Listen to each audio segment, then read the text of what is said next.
kami mengucap syukur atas kesempatan yang Tuhan beri bagi kami untuk belajar mendalami kebenaran firman, lalu memuji, memuliakan dan berdoa kepada Tuhan. Tuhan pimpin semuanya berjalan seturut kehendak-Mu, kami mendapat banyak berkat dari acara ini Tuhan. Di dalam nama Tuhan Yesus Kristus, haleluya, amin. Silakan duduk. Salam sejahtera, haleluya. Oleh anugerah Tuhan kembali kita bisa ada dan belajar firman. Saya berterima kasih kepada Bapak Gembala, Ibu Rohani atas kepercayaan. Ini adalah ketiga kalinya, pertemuan yang ketiga kita belajar soal arti kehadiran kita manusia di bumi, dari mana kita, untuk apa kita ada di bumi, dan setelah mati mau kemana. Poin yang pertama yang sudah saya usahakan bahas dalam dua pertemuan sebelumnya adalah menegaskan dari mana kita, lalu posisi kita di bumi ini seperti apa. Kita dari Allah, ciptaan Allah, diberikan satu keistimewaan, atau kalau saya lebih menyederhanakan istilahnya, diberikan perbedaan dengan ciptaan Allah yang lain, yaitu rupa dan gambar Allah. Kita tidak lebih hebat dari ciptaan-ciptaan Tuhan yang lain, tetapi kita diberikan kelebihan untuk fungsi pertama, fungsi awal manusia, yaitu menjadi manajer dunia, mengelola bumi, berkuasa dalam pengelolaan. Dan pertemuan kali ini saya mau bahas lebih mendalam soal itu. Untuk apa kita di dunia? Mari kita lihat Kejadian pasal 2. Jadi Kejadian pasal 1 ayat 1 sampai 31 tambah Kejadian 2 ayat 1 sampai 3 itu adalah catatan terhadap penciptaan secara umum. Dari bumi yang kosong, tidak berbentuk, lalu menjadi bumi yang diberkati dan dikuduskan oleh Allah, dengan segala ciptaannya yang saling melengkapi satu sama lain, yang merupakan ekspresi dari Allah, karena Allah adalah pencipta dan ini adalah karya seni yang indah, termasuk manusia ada di dalamnya. Mulai ayat 4 pasal 2 itu merupakan sebuah fragmen khusus, jadi sorotan khusus. Sekali lagi, pasal 1 ayat 1 sampai pasal 2 ayat 3 itu cerita umum penciptaan dunia, alam semesta. Mulai ayat 4 sampai 25 itu fragmen sorotan khusus tentang hadirnya manusia. Jadi dari satu cerita yang panjang diambil satu potongan pendek lalu dijelaskan lebih detail di dalam ayat 4 sampai 25. Apa inti dari ayat 4 sampai 25? Perhatikan ini. Yang pertama, inti yang pertama kita temukan di ayat 7. Kita mau cari fungsi kita, alasan kita ada di bumi apa. Kita temukan dulu di ayat 7. Sama-sama kita baca Kejadian 2 ayat 7. 1, 2, 3. Ketika itulah Tuhan Allah membentuk manusia itu dari debu tanah dan menghembuskan nafas hidup ke dalam hidungnya. Demikianlah manusia itu menjadi makhluk yang hidup. Cerita ini di ayat 7 itu sebenarnya sudah ada di Kejadian 1 ayat 26 dan 27. Tetapi dijelaskan lebih rinci di pasal 2 ayat 7 tentang prosesnya. Kita lihat di sini bahwa manusia yang adalah ciptaan serupa dan segambar dengan Allah diberikan wadah. Diberikan wadah jasmani. Ayat 7 bilang dibentuk dari debu tanah lalu dihembuskan nafas hidup ke dalam hidungnya, manusia menjadi makhluk yang hidup. Kenapa? Karena Allah adalah roh. Jadi kalau bicara serupa dan segambar dengan Allah, berarti ciptaan itu, manusia yang serupa dan segambar dengan Allah adalah roh. Tetapi karena tujuan penciptaan manusia adalah untuk menjadi manajer bumi, dunia, maka dia diberikan wadah. Ini, jasmani, dibentuk dari debu tanah, tubuh, daging, lalu dihembuskan nafas hidup. Lalu jadilah makhluk yang hidup. Jadi akhirnya manusia menemukan tujuannya untuk menjadi penguasa atas kehidupan, untuk memanage kehidupan. Bukan cuma wadah. Ayat 8, manusia diberikan kantor. Kalau mau bekerja, mau bertugas, kan harus ada kantor. Harus ada tempat. Tempatnya di mana? Wah, kantornya bagus. Berapa kali saya nonton drama Korea yang menceritakan perusahaan-perusahaan, detil mereka menceritakan perusahaan besar itu kantornya keren-keren, bagus-bagus. Tapi detil menceritakan perusahaan yang kurang bagus, kantornya jelek. Nah karena ini untuk mengatur bumi, ciptaan Allah, ekspresi seni Tuhan, kantornya harus bagus. Tempat kerjanya manusia harus bagus. Ayat 8, selanjutnya Tuhan Allah membuat taman di Eden. Nanti disebut Taman Eden. Di sebelah timur, disitulah ditempatkannya manusia yang dibentuknya. Ayat 9, bukan cuma kantor, bukan cuma Taman Eden. Ayat 9, fasilitas kantor. Lalu Tuhan menumbuhkan berbagai-bagai pohon dari bumi yang menarik dan yang baik dimakan buahnya, pohon kehidupan di tengah-tengah taman, pohon pengetahuan tentang yang baik dan yang jahat, lengkap. Ayat 10, ada sungai mengalir dari Eden membasahi taman, terbagi 4 cabang. Ayat 11, Pison, ini hafalannya anak-anak sekolah kitab. Pison, Gihon, Tigris, Efrat. 15, desk job. Jadi ada kantor, ada fasilitas kantor, ada desk job. Job desk, job description, desk job. Desk job mah meja kerja ya. Ini kerjanya apa? Deskripsi kerjanya apa? Ayat 15, sama-sama 1, 2, 3.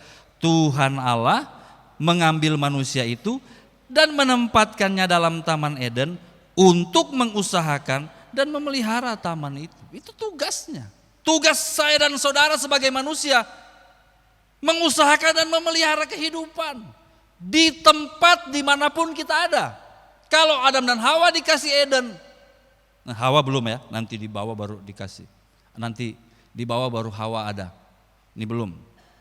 Adam dikasih Eden sebagai kantornya. Saya dikasih sekarang ini sekolah Alkitab.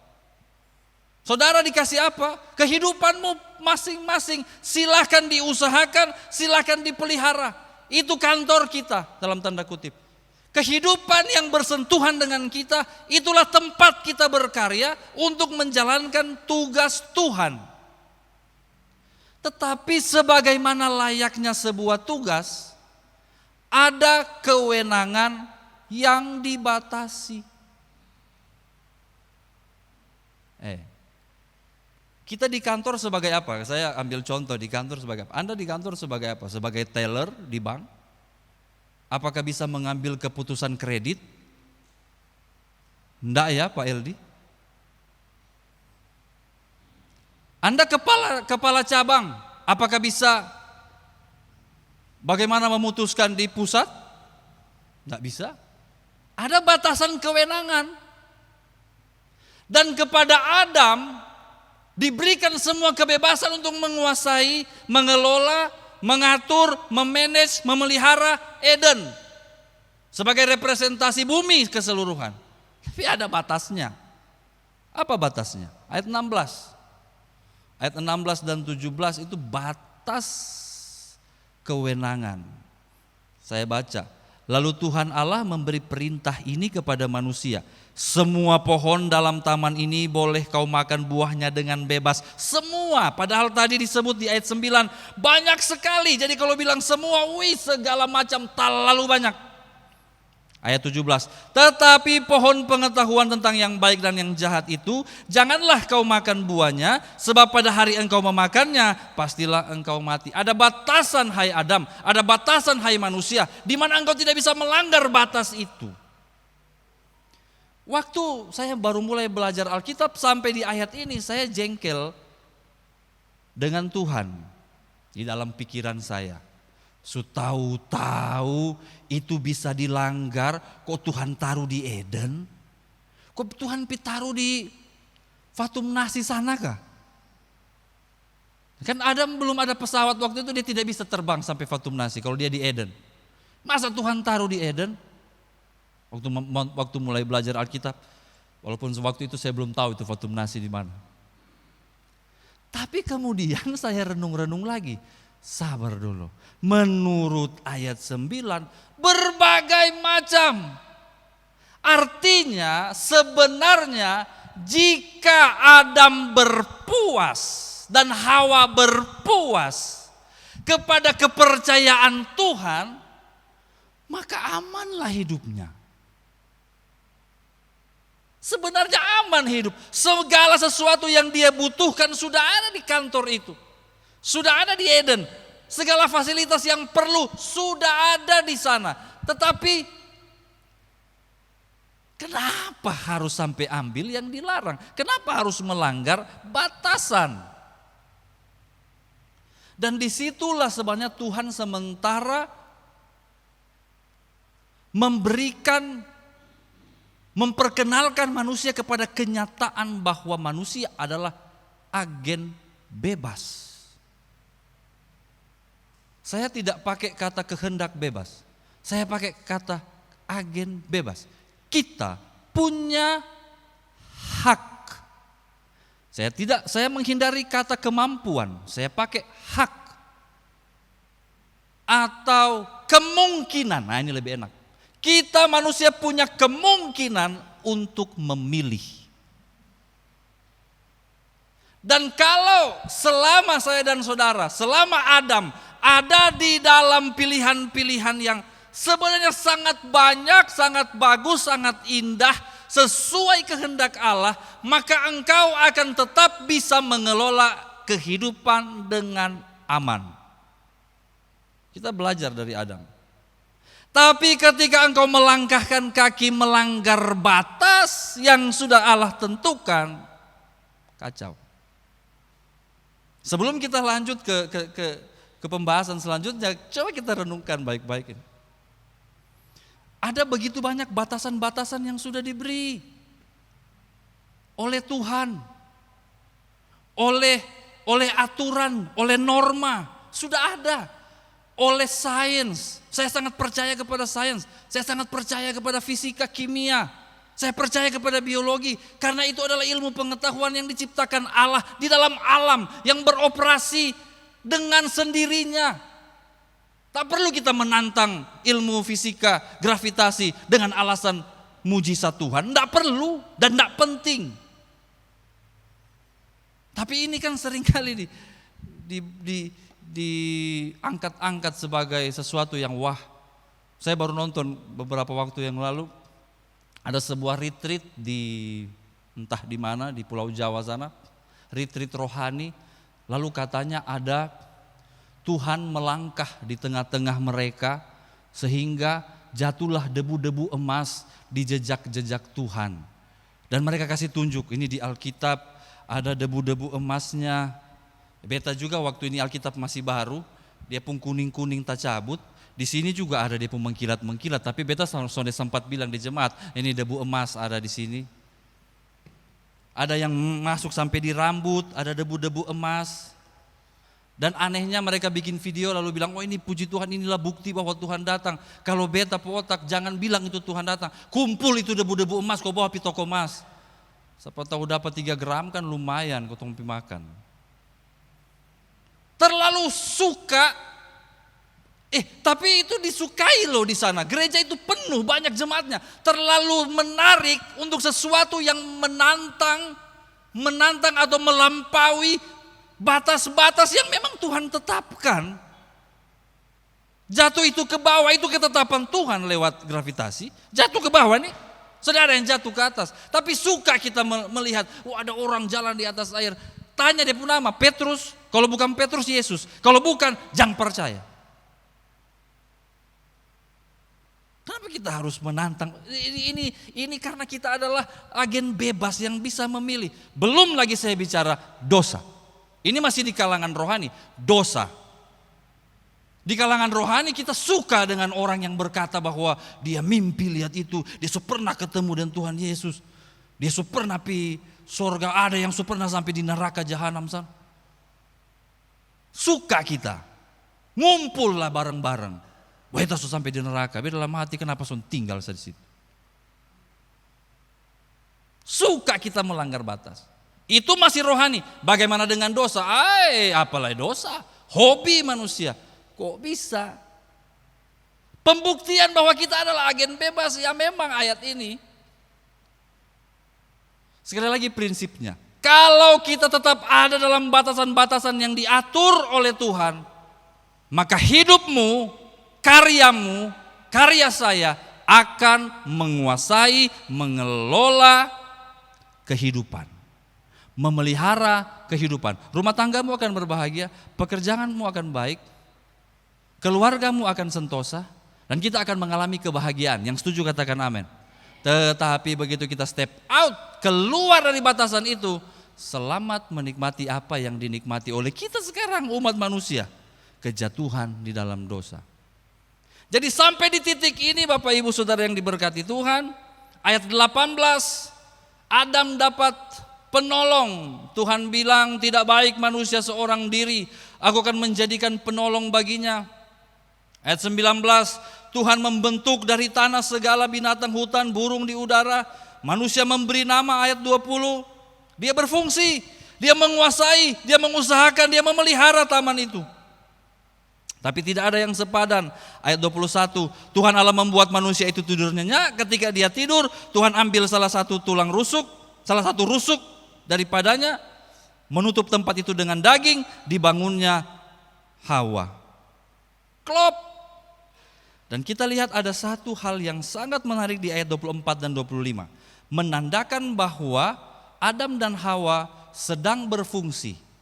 Untuk apa mereka diciptakan di bumi? Untuk menjadi pengatur, penguasa, manajer, memelihara kehidupan. Ayat 24 dan 25 kita baca sama-sama. 1, 2, 3. Sebab itu seorang laki-laki akan meninggalkan ayahnya dan ibunya dan bersatu dengan istrinya sehingga keduanya menjadi satu daging. Ayat 24 ini bicara tentang harmoni,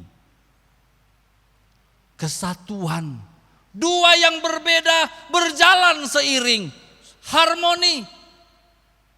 Dalam harmoni mereka memelihara taman itu. Dalam harmoni mereka mengusahakan dan memelihara kehidupan. Dalam harmoni saya dan saudara bisa hidup berbahagia bersama pasangan kita, bersama orang tua kita, kakak beradik kita, di dalam apapun yang kita lakukan. Pekerjaan-pekerjaan kita diberkati oleh Tuhan, katakan amin. Dan tanpa beban, ayat 25. Sama-sama baca ayat 25, 1, 2, 3. Mereka keduanya telanjang, manusia dan istrinya itu, tetapi mereka tidak merasa malu. Tidak ada beban, tidak ada dosa, jalan tidak ada malu. Karena belum ada pelanggaran. Saya tekankan lagi untuk poin ini. Dengar baik-baik poin ini. Inilah alasan kenapa manusia diciptakan. Untuk bekerja di kantor yang terbaik, dengan fasilitas yang terbaik, untuk maksud-maksud terbaik di dalam pimpinan Tuhan, dalam batasan-batasan yang ditetapkan Tuhan, tanpa beban dan bekerja dalam harmoni. Katakan amin. Jadi kalau Bapak Ibu mau cari Eden, mau cari sorga, mau cari suasana sorga, tak usah jauh-jauh sampai di Irak. Tidak perlu liburan jauh-jauh. Di Irak kan dulu mereka bilang kan, waktu saya sekolah Alkitab diajar, di mana Taman Eden itu? Di Irak sekarang. Pilih ya di Irak sekarang. Apa itu? Puing-puing hancur karena perang. Ada yang liburan kemana sekarang lagi top? Ke Turki. Waduh, Kapadokia naik. balon udara. Saudara, tidak penting itu. Ternyata ketika kita ada di dalam harmoni bersama, tanpa ada cacat celah dosa, maka di situ Eden sudah ada bagi saya dan saudara. Tak usah jauh-jauh. Haleluya, haleluya. Saudara mau menikmati suasana sorga? Waduh. Lagu-lagu Pantai Kosta zaman dulu itu sangat menyukai itu. Suasana surga turunlah. Kalau di Manado bukan suasana, udara. Udara surga turunlah, oksigen barangkali. Udara, suasana surga itu dirindukan. Lagu-lagu Pantai Kosta zaman dulu, pokoknya kalau perlu ketong kasih tinggal di dunia biar pi surga sah. Saya bukan mengoreksi, tapi memberi arahan baru. Surga itu jangan terlalu jauh. Surga itu bisa ada di hati kita. Haleluya. Surga itu bisa ada di rumah tangga kita. Katakan amin. Bisa ketika ini terjadi.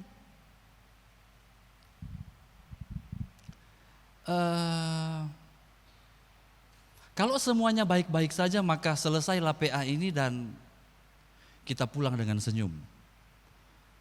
Tapi waktu saya omong tadi, saya bisa membaca raut muka jemaat yang mendengar. Mengaminkan tapi di dalam hati, kok beta sonde alami? Maafkanlah saya yang bisa menilai dari sini. Jadi siapa mau suka suasana surga aman, damai, tentram seperti ini? Ya amin. Tapi di balik mata itu ada pikiran, kayak beta sonde alami. Penjelasan lebih detailnya mungkin minggu depan, tapi saya kasih dia punya teasernya. Saya kasih dia punya prolognya. Di sini, masalahnya di sini. Kita pindah ke pasal 3.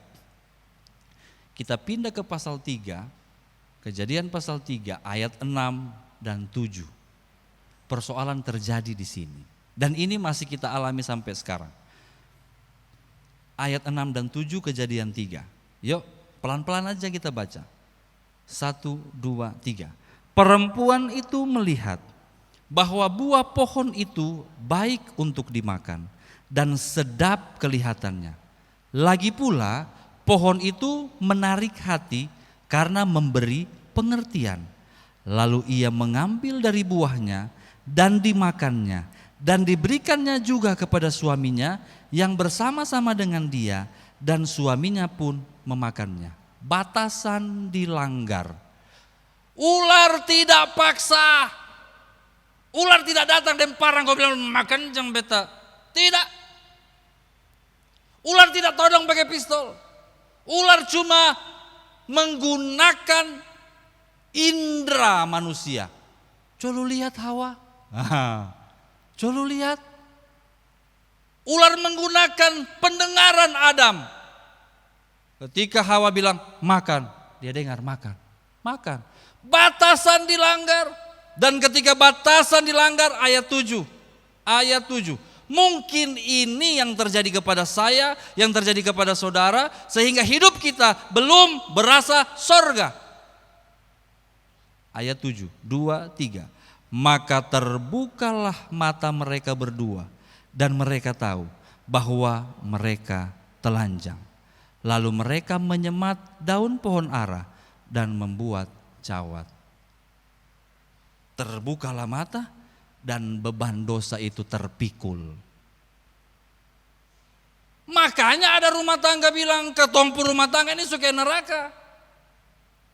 Makanya dari mulut seorang orang tua bisa bilang bepu anak ini setan. Makanya dari mulut seorang anak berkata terkutuklah orang tuaku. Beban dosa menjerat. Dan ini Bapak Ibu Saudara, dengar Bapak, ini mengubah total. Mengubah total jawaban pertanyaan kedua. Pertanyaan pertama dari mana saya? Dari Allah diciptakan untuk maksud-maksud ini. Pertanyaan yang kedua, untuk apa saya di bumi? Untuk mengusahakan dan memelihara, untuk menjadi manajer kehidupan. Tapi gara-gara dosa, total berubah. Kita di bumi bukan untuk mengusahakan apa-apa. Loh, Apa yang diharap dari seorang yang sudah jatuh? Dia bisa bikin apa? Beta menantang anak-anak sekolah kitab yang sudah mau tamat ini. Yang sudah berpikiran terlalu jauh untuk menjangkau dunia bagi Kristus. Karena saya dulu pernah ada di posisi mereka. Ketika di kelas 1 sekolah Alkitab menganggap diri sudah bisa memenangkan jiwa.